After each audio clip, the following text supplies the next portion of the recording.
This hour of World Watchers is made possible in part by Aries Arts in the heart of Capitola Village, serving Santa Cruz's growing consciousness for over 20 years. My name is Mae Brussell. The name of this program is World Watchers, and it is program number 847, February the 29th, 1988. Thanks to leap years, we get one extra World Watchers, and don't we appreciate that? Next week on Kazoo, there's going to be a fundraising marathon. For those of you who subscribe to World Watchers by tapes, you may not get the broadcast for March the 7th. Instead of the 1 hour of talk show that we have following the news section of World Watchers from 7 to 8, I'm going to share time with various researchers from 8 to 12, and they will tell you what they're doing, and the importance and significance of their research at this time is tremendous.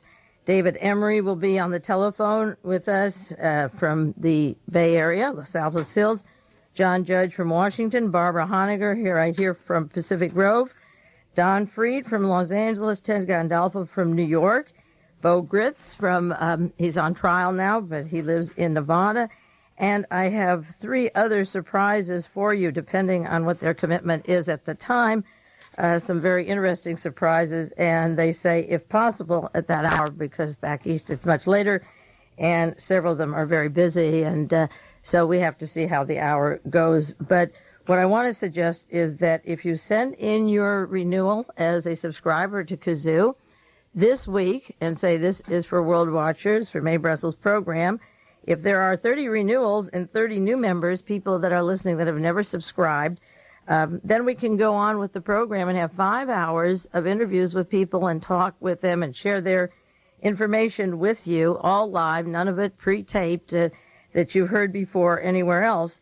And if we don't have the subscriptions in advance, this is a fundraising marathon, and so I'll just be able to talk to them for a few minutes and then pitch for the money for the station that keeps the station going. So I leave that up to you. And if I use that hour from 7 to 8 for the guests that I've invited, if they can be on, you people who get this tape may not get one next week because we'll have 5 hours here. And then we have to wait and see what happens after that. After that is very uncertain. World Watchers has been played on KPFK in Los Angeles for the past 4 months, at least 4 months. David Emery's program is down there too, Radio Free America. And I got a telephone call this week when the program was just about over. Played from midnight till 1 in the morning. A gentleman, I can't call him a gentleman, a person called and said, this is the last time this material is ever going to be on the air. I'm going to hop a plane and come up there and blow your head off. And there won't be a trace of you. You will be like the missing people you talk about. And I do talk about missing people. This is not what you think America is. It is similar to Argentina, El Salvador, Chile, because those death squads were formed by our intelligence community. And as I said last week, or many, many weeks for a long time, the most valuable part of my research, I think, is to have compiled the missing or the murdered that people mistook for, they did die of cancer, but for accidents, early untimely deaths, apparent heart attacks, aneurysms, and all kinds of ways that the intelligence community has bragged about the way they kill people, including blowing their head off. I've been in touch with the local sheriff, and I called the FBI. It's not anything the FBI can do because there isn't a single trace of who this person is. And, of course, you have to take certain measures of security. I learned more about this threat about my friends than I did about the man who called, because that was early morning, about 1 in the morning on Thursday. And so during the day on Thursday and Friday and Saturday, various friends who called, or I'd called and talked to them. And I'm not talking about the people out of town, I'm talking about the local people, and I shared what happened.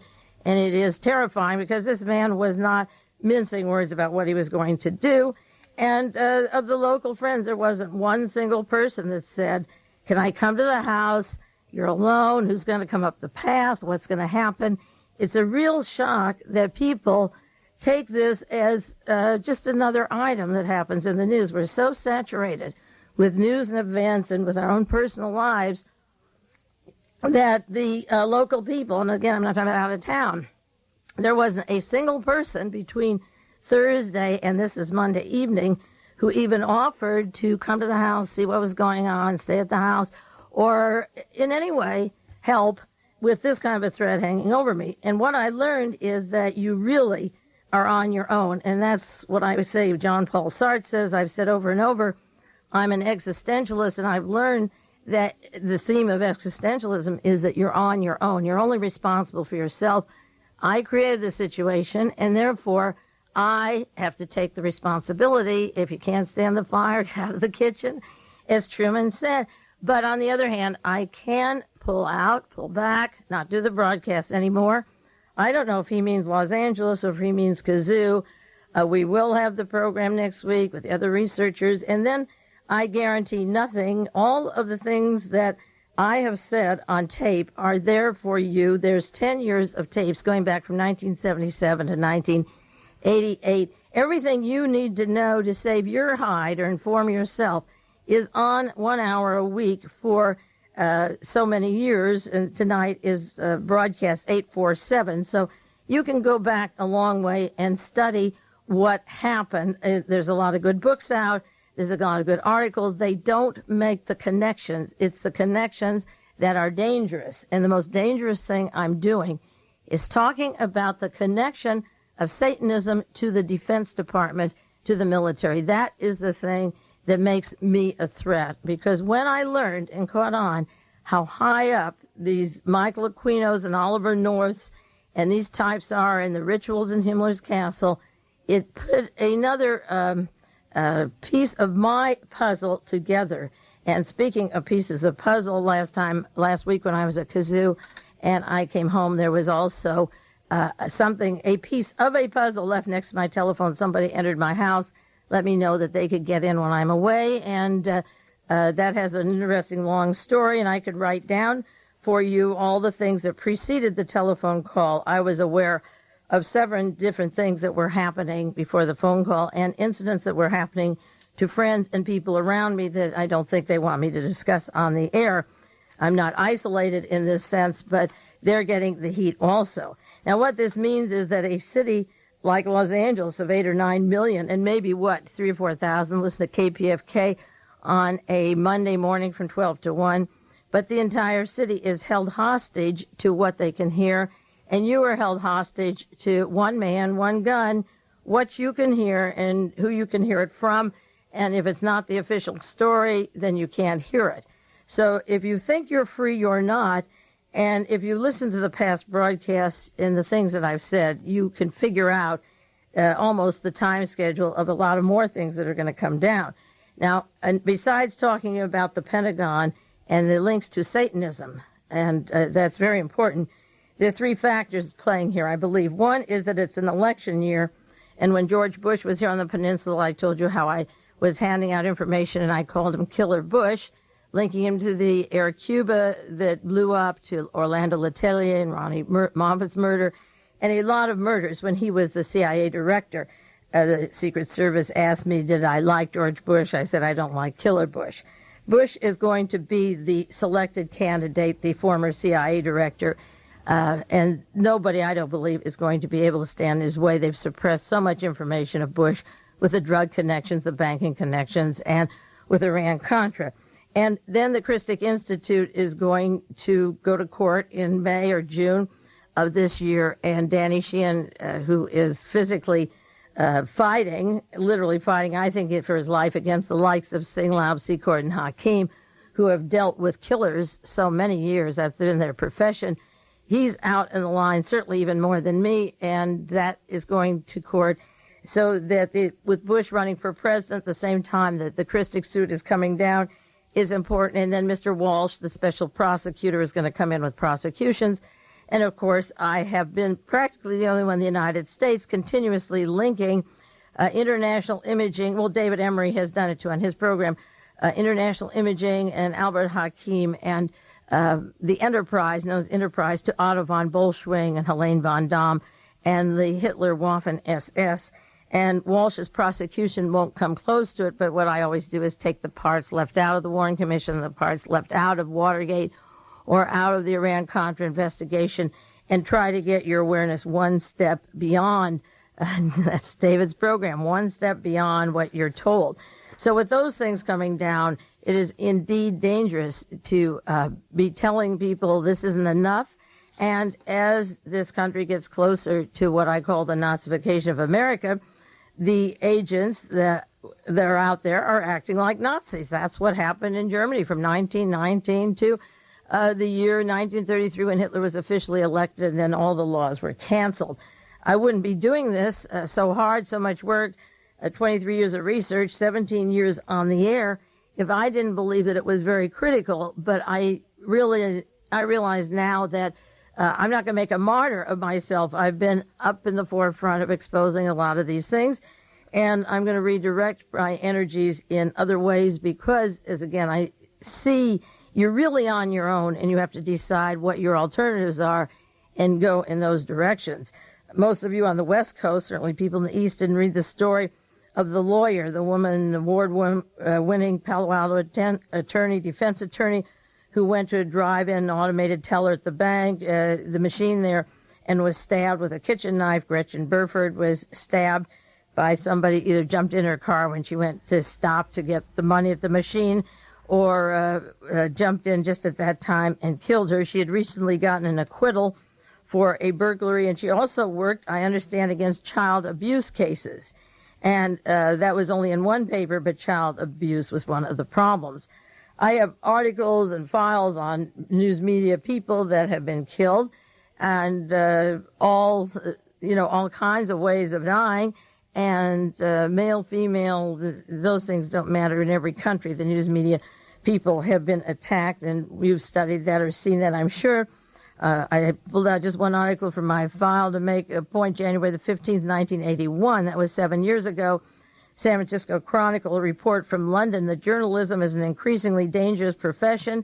Fewer than 20 countries now have complete press freedom, and that was 7 years ago, only 20 countries.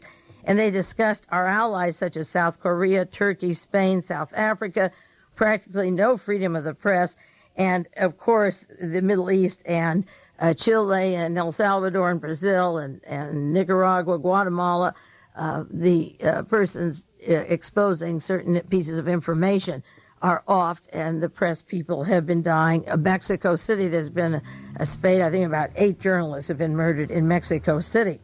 There's also a run on scientists. I think the 8th scientist in London was murdered last week, and nobody is checking out just what's going on there. So the press freedoms are diminishing, and this was 7 years ago when only 20 countries had freedom of the press. Why would we think it would be different? Now, one of the most interesting stories that culminates almost a career of Ronald Reagan's presidency, and I followed it for 8 years when he was governor, are the articles coming out this past week about cueing the president, that the staff writes scripts for Reagan's conversations. You can go back to the early broadcasts I did from 1971 to 74 when he was governor of California on Ronald Reagan and follow his mental state and how he was sent to a mind control expert, several experts, to teach him little government phrases when he became the governor of California. And now Sam Donaldson and other people from the news media got a briefing of some press accounts of Ronald Reagan, and by mistake, they found the cards that they gave him that were put in the briefings that he was to give to people who he met, such as Ronald Reagan met some foreign delegation, Senate delegation, and they came back from foreign affairs meeting in Europe, and written on the cue card says he was deeply appreciative of Robert Byrd's efforts. And then the script, the newspaper says the script went on that he apparently has everything written down, that he says that there was this accidental release of a detailed script of meetings, and he's supposed to say to Armand Hammer, "Can you tell me more about your efforts? Thank you, Armand, for coming here to present a report on the president's cancer panel. Can you tell me more?" And then Reagan turned to Health Human Services Secretary Otis Bowen at a meeting, and he was to ask him, "Otis, what are your thoughts?" And that was written down on a piece of paper for Reagan. What are your thoughts? And then he was supposed to see the Easter Seal child. He saw her, and she was at the White House. And then the script says, say, "God bless you all," and Ronald Reagan was to read on a card, "God bless you all." So this is a pathetic account of not only not knowing what he's doing, but actually writing down, saying to Robert Byrd, "I appreciate you and your colleagues coming here today," and writing it down. And they explain that it gives the president, it gives him the nature and feeling of a meeting. If they write down what he says back to them, then he knows he's had a meeting with people. Now that is a very serious problem. And after his speech the other evening in his press conference, the San Francisco Chronicle and the Wire Services had a story. White House explains what Reagan said. They always come back afterwards and explain what he said. And then the Kansas City Times had a long editorial or article. Reagan thrives on invincible ignorance. And there's a cartoon, with "That's all, folks," Bugs Bunny, and it says, "That's all, folks." The Reagan era, and a little person under the blanket said, "I'm not finished yet." And this article was sent to me by somebody in Kansas City, and it says that Reagan is not only ignorant, terribly ignorant, but it said his genius has been to lower our expectations of presidential competence to the vanishing point. After 7 years of Reagan, we expect so little from presidents that even a gold-plated phony like Pat Robertson can be taken seriously as a candidate. The legacy of the Reagan years is that now truly anybody can be president. And the article goes on, the United States is essentially a commonwealth of third-rate men. That distinction is easy here because the general level of cultural information, of taste, and judgment of ordinary competence is so low. And third-rate men, of course, exist in all countries, but it is only here that they are in full control of the state and with it all of the national standards. We grovel in gratitude at the feet of Mr. and Mrs. Reagan for their efforts in fighting drugs in this country, yet we hear that the CIA supported international drug runners like Panama's Manuel Noriega and Army officers in the Honduras in return for their aid in helping the Nicaragua Contras. And this is a scathing account of making the presidential standard so low. Will accept anything. Ronald Reagan nominated a friend of Ed Mises from San Diego to be in the U.S. Court of Appeals in San Francisco. His name is Bernard Segan, and he's getting tough questioning by the judiciary.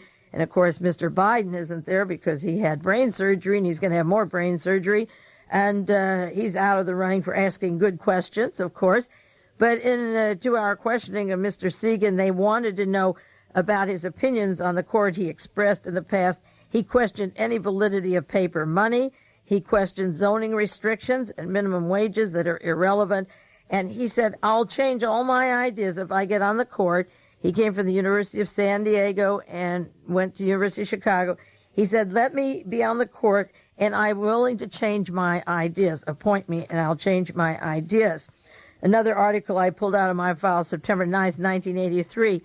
1980 Reagan campaign worker reportedly admits copying pilfered Carter papers. A college student who worked for President Reagan in 1980 on the campaign told congressional investigators he photocopied stolen debate papers from Jimmy Carter, the president, to deliver to James Baker, who in 1983 was head of chief of staff. He's secretary of the Treasury. Mark Ashworth, a student at Wright State University in Fairburn, Ohio, and stated that they copied, with the help of the CIA director William Casey and so forth, papers so that he could submit them to memory. And this is the way he did the cue cards, that the purpose was to give him papers that he could put to memory and then outdo Jimmy Carter in a debate with the stolen papers. And, of course, Congress had a long investigation on that, and Reagan got off on that one. The press has been really nice to him. Rolling Stone, February the 25th, 1988, has a long article sent to me by a listener written by Francis Fitzgerald called "Death of a Salesman, How Reagan Failed." And the real story is that Francis Fitzgerald, who's a good writer and research, that's the person who failed. We failed, not Reagan. He didn't fail. He succeeded. We're the people that failed because we allowed him to be. We collectively, most people, not me, but most people. And then in this article in big letters, it said from the start, the administration had a habit of bending laws to realize its vision of the greater good. It's a long article that I was going to mostly spend an hour on this evening, but I'm not, because you can get the Rolling Stone. If you can't, I'll share it with you and maybe bring out some highlights, but it's there, and even at the library you can copy it and read it. And Reagan's problem is our problem. It's not his, it's ours. Now, I bought People magazine. The title article is JFK and the Mob, and tried to read what Judith Exner was saying about Ronald Reagan meeting with Sam Giancana. And, of course, last week I thought it would be impossible for the Secret Service and so forth not to understand that he was there. And then as I looked at it objectively and took off those rosy glasses and tried to analyze what she was saying, I don't even know if I think she might really be telling the truth. I don't want to, it's hard to say it, but I look back at the company they keep, that the Kennedys keep, and why would Sam Giancana be any different than them? August of September of 1983, before John Kennedy went to Dallas, his wife, the mother of 2 children, is out on the yacht of Aristotle Onassis. He was the close buddy of Hjalmar Schacht and Otto Skorzeny, his all-German crew of Nazis on the ship, and his wife, the First Lady of the United States, is over there. You know the reputation Onassis had. She, with Jackie Kennedy, with Aristotle Onassis, is no different than Judith Exner and John Kennedy then going to Sam Giancana. I thought of Robert Kennedy and got out the book again, The Crime and Punishment of I.G. Farben. It was Robert Kennedy who wanted to hold the Nazis together, the I.G. Farben compound, and didn't want it broken up when it was one of the big menaces of the world. He went after Jimmy Hoffa, that's true, but that doesn't mean he went after all the Mafia. Joe Kennedy, their father, was literally a hoodlum for the Mafia in the terms of liquor coming in during the Depression, making money off of alcohol. And he was a ambassador to London, brought home to Great Britain, brought home because of his strong affiliation to the Nazi factions in England. And I don't know what's different with being with the Gestapo, the Waffen-SS, and the Nazis, or being with Sam Giancana for a few visits. Ted Kennedy was a Chappaquiddick. I believe, I know Mary Jo Kopechne was a victim. She was drowned. And if he wasn't driving the car, or if he knew who drove and who killed her, he kept the silence, let the murderers be free. And just because he had a good time in bed, he wasn't going to let that story break. And so he sacrificed justice for a person who killed Mary Jo Kopechne. And I think the murder of Mary Jo Kopechne is as important as meeting with Sam Giancana. And then Robert Mayu from 1959 up through the 60s was working with the FBI and the CIA and hiring assassination committees before Kennedy had even won the election. They were setting those up, he and Richard Nixon and the intelligence community. And they were hiring Santos Trafficante and John Rosselli. Those were friends of Giancana. So if J. Edgar Hoover is giving the kosher seal of approval to Trafficante and Rosselli, then why can't the president to be with Giancana looking at this gory story? And this has nothing to do with a coup in this country and why the president was killed. But the company they keep tells you that to go the fine line and meet Giancana for a few more boats. After I read the article, I had to admit, and I do try to be objective, what she said seemed absolutely possible. And it would be harder to refute. Nobody has come forward except Giancana's daughter. She said Dad wouldn't meet with the Kennedys. He hated them. But you don't hear Ted Kennedy, or I haven't heard, or have you read or sent me an article of a single word that he's saying, of course my brother wouldn't do it. And I call that just the sleazy company they keep. And how do we know she isn't telling the truth? There may be more truth to this than we want to believe. Now, regarding the Presidio case, the child abuse case that was dropped and Michael Aquino was never charged, there was an article in the San Jose Mercury just last December called "The Presidio Was Warned of Child Abuse in 1982." And this gives you an inkling of how high up the police, the military are with the satanic cult and how they can't touch them. And this is the power of Satanism and military that is really scary. The article says that U.S. Army officials at the Presidio were warned in 1982 that children were being abused at the daycare center.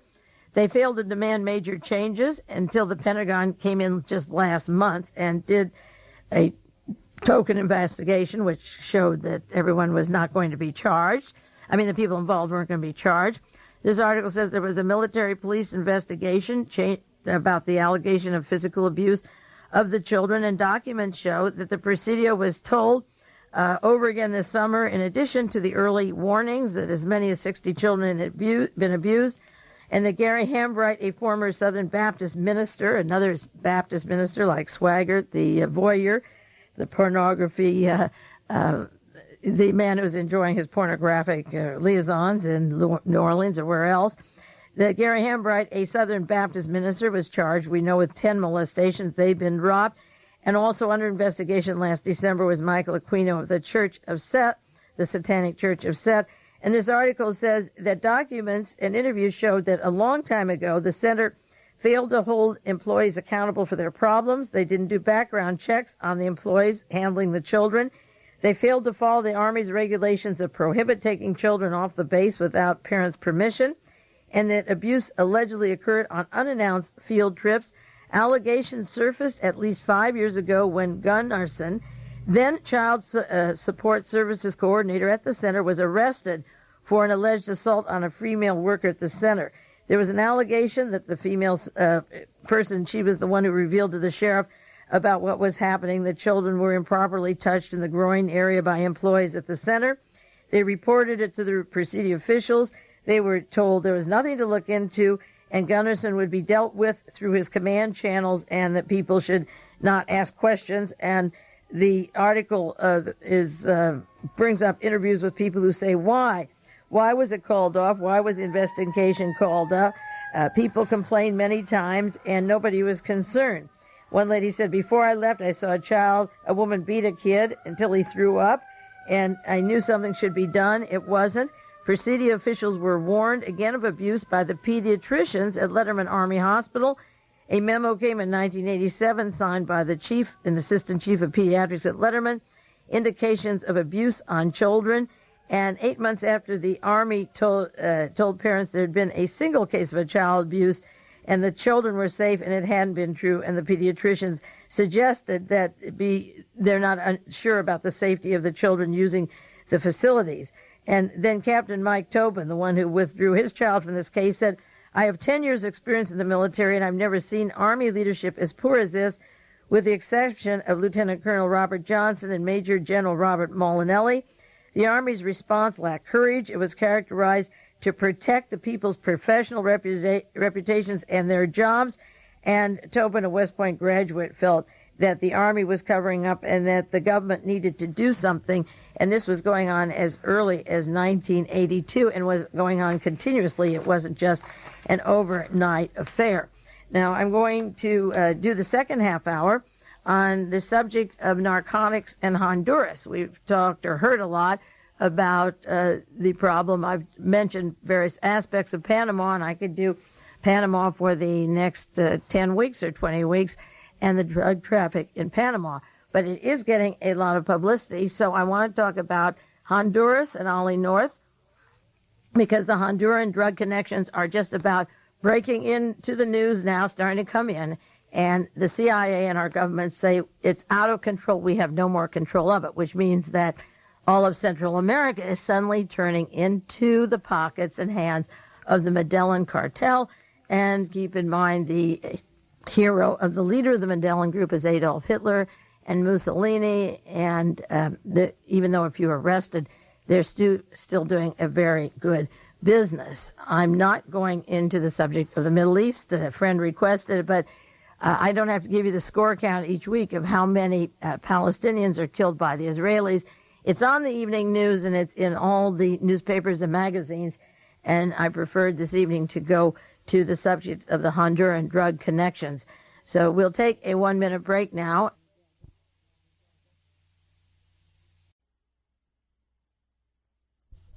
This is Mae Brussell, and I'm going to continue the second half of World Watchers Now, program number 847. Now, there have been a lot of articles about the drug traffic with Honduras. The senior Honduras Army officers with General Antonio Noriega in Panama are setting up a major drug operation in Honduras. The Colombian drug cartel, the Medellin cartel, has close ties to Honduras and also to Fidel Castro, and Robert Vesco, the Medellin cartel, is living in Cuba. So what is getting the people in Washington bananas is the fact that what if the drug traffic gets in the hands of the leftists and they control the drug traffic that the far-right fascist Nazis since World War II have had, or earlier than World War II, but the drug traffic that has escalated, what if they take it out of the hands of the paramilitary and the far right wing, and then the left begins to use it for their purposes?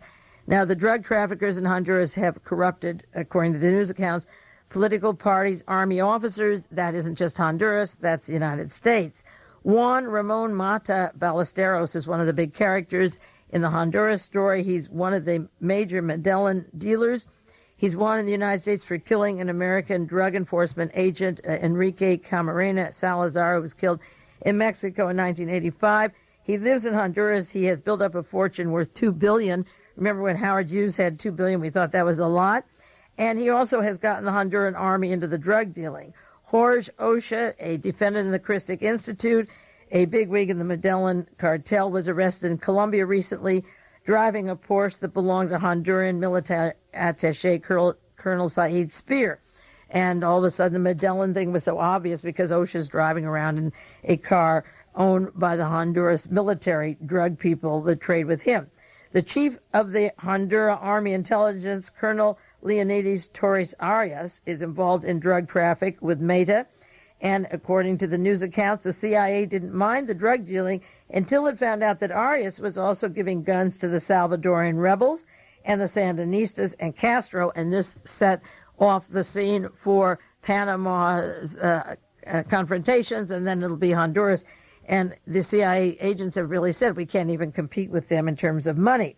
There's an article, the U.S. rents houses as part of their embassy from Jose Ramon Mata, the very man who killed notorious killing of American drug agent in Mexico, the wealthy drug dealer in Honduras. We rent for our embassy's property from him. They did no security checks. Honduras military chief General Humberto Hernandez is suspected of protecting the Colombia drug dealers that are in Honduras, and Honduras was a big base for our Contras to have their armies there. And again, another story said no problem with U.S. officials, except that the drug enforcement agent, a well-known one, was tortured and murdered in Mexico. But the opening of the Honduras drug story began when they discovered $1.4 billion worth of cocaine came into Florida. It was on a lumber shipment from Honduras, and that's when they were forced to look into Honduras. We looked the other way and knew this was going on. And the Medellin cartel worked also with John Holland and the Contras. But all of a sudden, over $1 billion arrives in Miami, and a few feathers start flying. Another story about Honduras, which is very important that I want to share, is the assassination attempt of the president of Honduras, President Roberto Cordoba Suezo. And the man who's in the Miami jail, who put up $10 million of cocaine money to kill the president, his name is General Jose BUESO Rosa. And he's in a jail in Miami. And the important story about this is that Oliver North and Nestor Sanchez, who was in our Defense Department for 28 years, and Elliot Abrams, and these people have been trying to get out a man caught with 10 million cocaine who's going to kill the president of Honduras because he can spill the beans in jail. He was jailed there, and now they're trying to get him out. Some of the major stories that have come, for example, February the 12th, 1988, military officers in Honduras are linked to drug trade. Another Honduran army linked to drug trade worries U.S. officials. One's the New York Times, the other's the L.A. Times. It comes out, and the Washington Post had a large story. The L.A. Times said, when U.S. aid links Honduran military chief to drug trade. And these are, again, not little articles. These are full-page articles that are coming out that are filled with information, just as the Iran-Contra articles were pouring out. The L.A. Times, February 13th, Honduran military boss suspected of protecting the cocaine traffickers. Just as in Panama, the CIA and other agencies have looked the other way and said it wasn't a problem, and they've been protecting these traffickers. The L.A. Times story by Doyle McManus and Ronald Ostrow is a long one of the United States' role with the cocaine people. Then a long story from Executive Intelligence Review almost 2 years ago, April 1986, Narc-Contra scandal blows up Central American policy. And this has to do with the narcotics and the drug running and Reagan's so-called war on drugs and the use of Elliot Abrams to protect these drug dealers, drug running, and working with the Contras. This came out 2 years ago, and the article says that just at the tip of the iceberg is the story of American law enforcement and drug running operations out of Costa Rica and the airstrips. And this is very much part of the Christic Institute suit. And the allegations of this article 2 years ago were confirmed by Mr. Rodriguez's testimony with the Senate hearings 2 weeks ago, that drug money went to the Brigade 2506, those are the anti-Castro Cubans, the CIA-led Cuban team formed in 1961 Bay of Pigs invasion, and then the San Francisco Examiner, March 16th, 1986, had a long article about San Francisco persons arrested and sending money to the Contras, and that story is being developed by the Senate and Senator John Kerry's committee.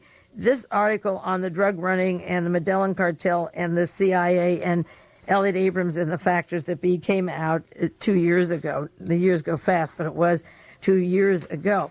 And then again this week, just the 24th of February, death squads returned to Honduras, which is typical with a lot of this drug traffic. And again, the U.S. rents to drug suspect. We rent houses and rooms from the drug suspect. The embassy never did a check on where, and I don't believe that's not true. I think they're close to the facts of the people doing the drug dealing, but as long as they were arming the Contras and sending their drug profits and their airplanes to John Hall and the ranch down there, then that was okay and everything was kosher. It's when they begin to give it to the El Salvadoran rebels and Castro or into Cuba and into the Nicaragua government to fight the same weapons as the Contras are doing, then that causes the consternation. Out of a Italian newspaper that this friend sends to us and translates it's called the Il Messaggero di Roma, April the 8th, 1987, almost a year ago. At the center of the Sicilian Golden Triangle is a family, the Ferreras, one of the most powerful families in Italy, and it tells about their impatience in not being able to get into the drug market quickly. They bought themselves some ships for this drug traffic. One is called the Alexandros T, a down payment of the huge amount of money, Greek drachma. The ship becomes a property of Piortu Shipping in Honduras. Who was behind the mysterious name of the ship? And this article is about using Honduras for Sicilian mafia and drug pushers. And then another long article, an executive intelligence review, December 1987, the cocaine pushers, the Honduras connection. And I'll do more on that with you in a moment if I get time to get back to that particular article. And this is about the Honduran drug czar, Jose Ramon Mata Ballesteros, the one whose property we use for our American embassies and so forth. But I want to get to the Ollie North story and the use of our American Army to try and get out a notorious person using cocaine money and planning to kill the president of Honduras. I heard Mr. D'Amato, Senator D'Amato, this evening's television saying that Noriega is a killer. He killed a person. And they're referring to Mr. Spadafora, who incidentally has been linked to Oliver North and Robert Owen's tricks in Costa Rica. I'll do more on that later, and I might have referred to it before. A killer. But this is the way the story came down about a real planned killer and a man who's killed before, who's very close to the National Security Council and to Reagan's White House. October 22nd, 1984, and for 3 or 4 days after, there were a whole series of articles which I pulled out of my files on Honduras. One, the Wall Street Journal, FBI nips a plot to kill the president of Honduras. 8 people are arrested. They were going to kill Honduran president, Mr. Suezo, and the price for killing him was $10.3 million, put up by General Jose BUESO ROSA. This is Wall Street Journal. If you want to go to the newspapers of this date of February 22nd, 1984, you can look them up. Long article, New York Times, FBI arrests 8 in a plot to oust Honduras president. And this 84 period is where we were setting up the bases and getting it ready for operations of the Contras in Honduras. And in return, the drug traffic was building up with Jorge Osha and the Medellin cartel working with the Contras in Honduras. All the major newspapers had stories on this. The Washington Post had one, again, the LA Times. And November 2nd, following that, the FBI said it broke up the plot to kill the Honduran president. The Houston Post, November the 2nd, attempt to kill Suezo failed.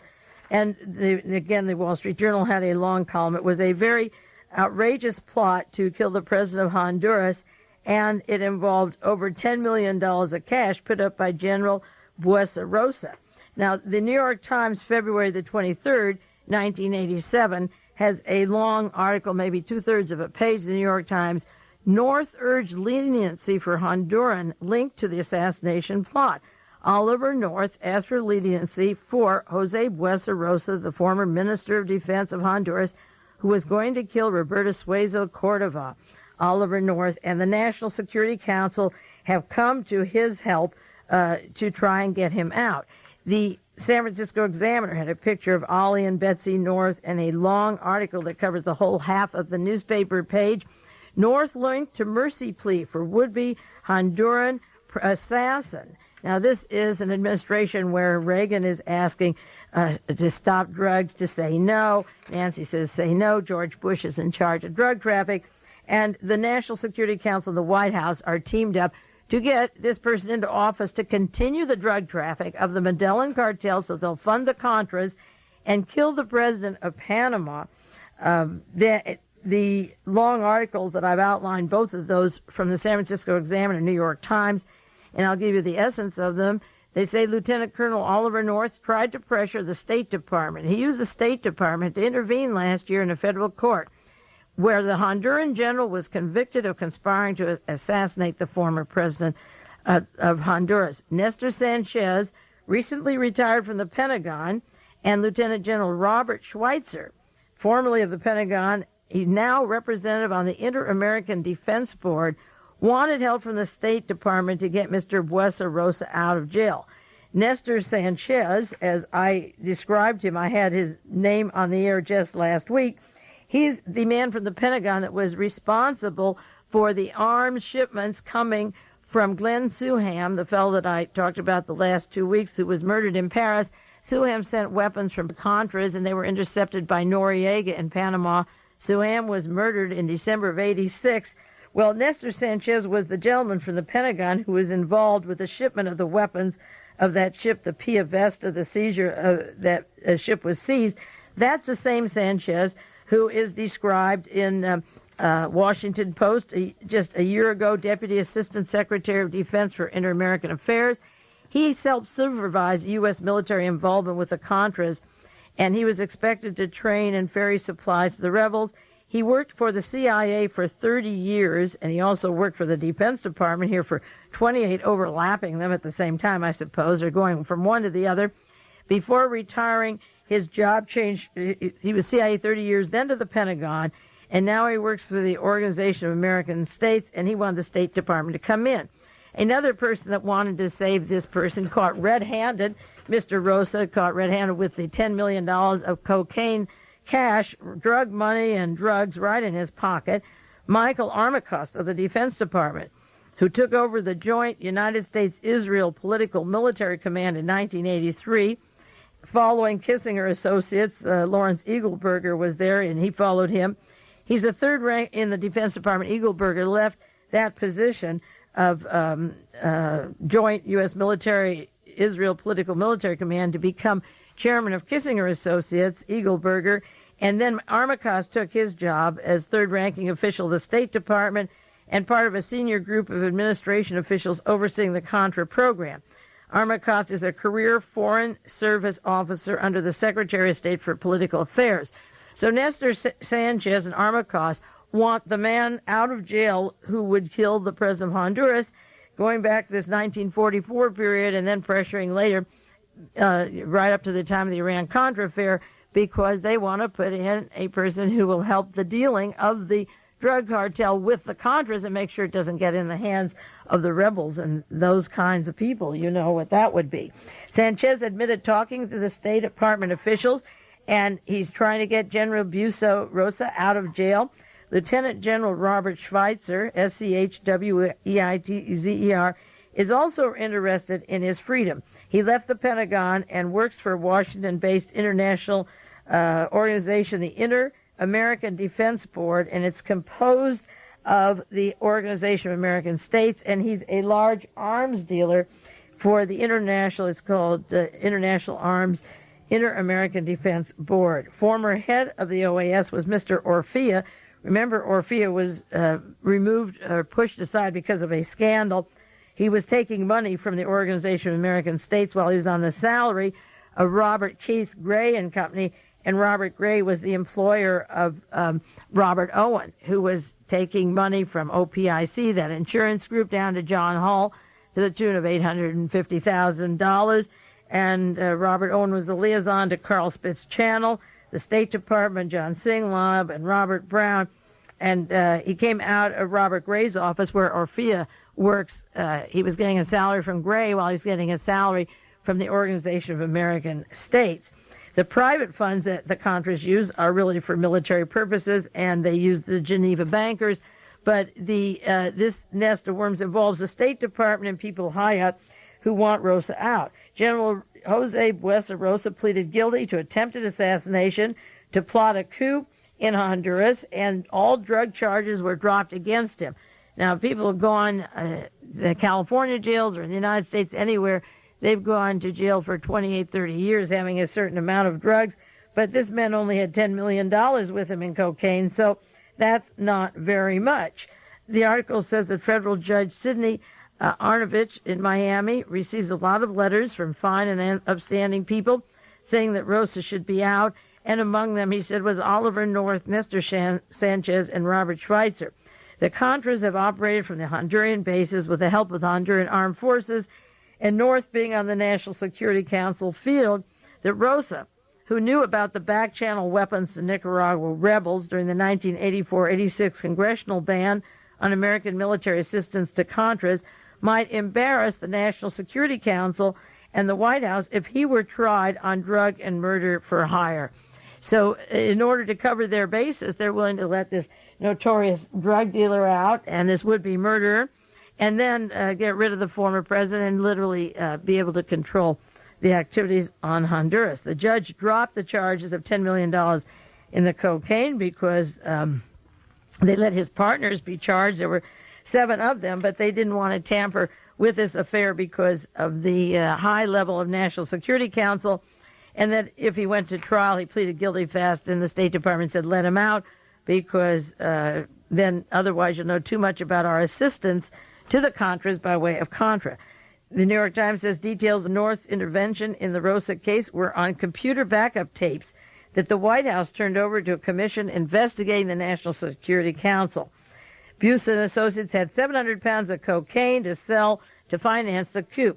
We should just tell Nancy they should just say no to cocaine. 700 pounds of cocaine, the equivalent of $10 million. A quick retirement came after this scandal of various officials that then shifted their jobs and went into other places. Sanchez retired from the State Department January 31st, 1987, when the computer files came out with his name in the activities. He was Deputy Assistant Secretary of Defense for Inter-American Affairs. He quickly retired. He called Rosa an honorable man who had made a little mistake. Honduran President Jose Azonca wrote to President Reagan to release Busa at this time. He succeeded Suezo, the man that was to be killed, in January 1966, and he said the idea of having the president write the White House was dreamed up by Rosa and other people. Otherwise, I suppose they would get the economic problems that Salvador Allende got in Chile, or the Panama, Noriega is getting in Panama now by cutting off the money. And the White House said that this letter was written, but it brought Ollie North into the act. And General Rosa, when he pleaded guilty about the plans, the point man in Honduras for him, speaking up for him, was Representative Philip Crane III. Now, Crane from Oklahoma, he's on the board of Western Goals with Betsy North's father and with John SINGLAUB and with Admiral Teller, with Mr. Teller, the father of the hydrogen bomb. And he also was a point man for $5 million that was to pass hands just this past year in Oklahoma to kill Ortega in Panama. The persons that were caught transferring $5 million to kill Ortega, and they would go, of course, through Honduras, and they have their compatriots there. The point man was Philip Crane on the board of Western Gold, and nothing ever was brought out in the news about prosecution or what this guy is doing. They probably let him off, but they were to use Honduras for these deals. Now, the problem with us in Central America is cited in the Wall Street Journal, New York Times, and Washington Post just this week, was the price that the Medellin cartel has with their money, and that no CIA agent or agency in America can equal it anymore. The San Francisco Examiner article on this story says the Honduran president told the United States intelligence source that he was pressed by the Honduran military officers to get Americans to spring Rosa out, that they want him out, that Rosa and 8 others, after they were indicted for this planned coup, were having the support of people in Honduras that followed the next president after the one that he wanted murdered out. They were willing to get Rosa out and begin activity again. And, of course, he would be a good one to work with them because he has the goods on Americans who have let him out. The lawyers for Rosa said at the trial that the plot, the murder, the drug payments was sanctioned by the CIA, and the agency then backs off, you're on your own, and there's that deniability. The coup was broken up by an Army Major Charles Odorizzi, and I think you've heard his name before. He actually was a member of the Delta Force with Ollie North, with the commando unit. He worked with the plotters, but he actually was a double agent for the FBI. He received $50,000 award, and he brought the assassination plot and the coup and the drug scheme to another man known to people who do research on the paramilitary, Colonel Charles Beckwith. Beckwith worked with Ollie North and was in charge of the Delta Force officers that failed in 1980 with that so-called rescue attempt in Iran to get the hostages.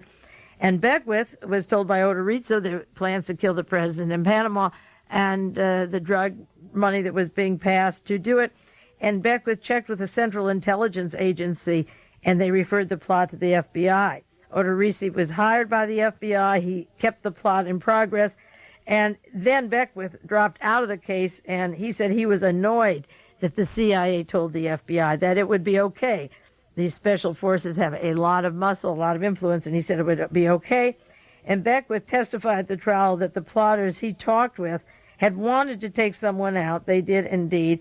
And they both got an extra $3,000 for various expenses, and a hit team was to be sent over to kill the president of Panama. And Rosa was the Honduran military attaché to Chile. He works under Pinochet in Chile and represented Honduras. And so you know he had a lot of experience with the death squads and the murder of Salvador Allende, representing Honduras over there in Chile. And he was ousted as chief of staff by the Honduran army. In 1984, there was a shakeup, and he was ousted. And when he was demoted, that's when he went to Florida.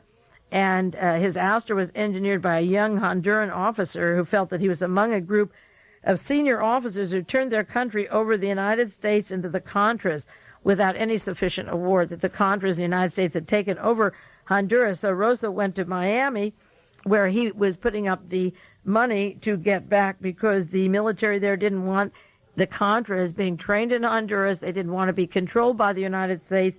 And so in order to fight off the United States, they have followed the path that many people have done and literally gone to bed with the drug cartel, because the Medellin cartel wanted a base in Honduras, and they were willing to help them get the Contras out of Honduras. And so that our policy in Panama and Honduras is really backfired because the Medellin cartel has unlimited money.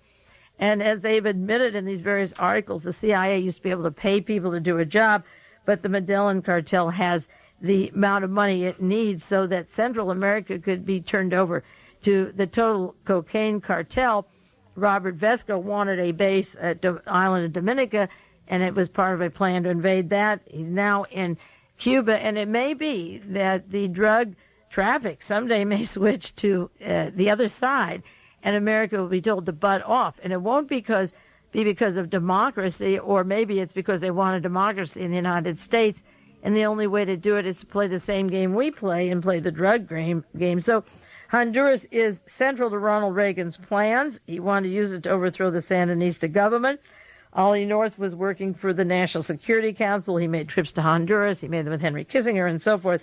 So that Honduras and Panama are very well paid by the Medellin cartel. If one agent there who's wanted for murder of a drug agent can't be brought home and has $2 billion, the plot gets thicker and thicker. And so this is another country that we're going to have to deal with after we deal with Panama, however we think we're dealing with it. The complications here are tremendous because, as Martha Mitchell once said before she got a shot in her behind that turned out to be a fatal cancer, the Mafia is in the White House, and literally the agencies have gone along with this drug dealing for so long, thinking it served their purposes, that now they're stuck confronting it, and they can't meet it eye to eye. They can't take it on.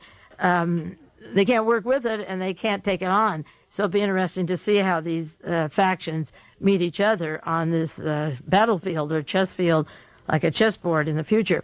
Well, this completes the first half of World Watchers, and I'll be back with you in an hour to take, in 1 minute, 2 minutes to take your calls. I want to conclude by saying the previous hour of World Watchers has been made possible in part by Aries Arts, in the heart of Capitola Village, serving Santa Cruz's growing consciousness for 20 years.